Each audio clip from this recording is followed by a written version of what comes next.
সুবহান আল্লাহ। মদিনা মুনাওয়ারা, যেখানে আমাদের কলিজা টুকরা প্রিয় নবী হযরত মুহাম্মদ সাল্লাল্লাহু আলাইহি ওয়াসাল্লামের রওজা মোবারক অবস্থিত। এই পবিত্র রওজা মোবারক জিয়ারত করা প্রতিটি মুমিনের স্বপ্ন। কিন্তু আপনি কি জানেন, সেখানে গিয়ে কোনো ৫টি আমল করলে আপনি সর্বোচ্চ সওয়াব ও ফজিলত পেতে পারেন। আজ পবিত্র কুরআন ও সহিহ হাদিসের আলোকে রওজা মোবারক জিয়ারতের অত্যন্ত গুরুত্বপূর্ণ ৫টি আমল ও ফজিলত সম্পর্কে জানব ইনশাআল্লাহ। ১ নম্বর আমল, মসজিদের নব্বীতে নামাজ। প্রথমেই আসি মসজিদের নব্বীর ফজিলতে।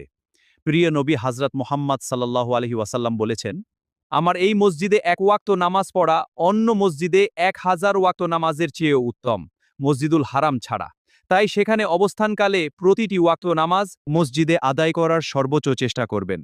২ নম্বর আমল, রোজা শরীফে সালাম পেশ।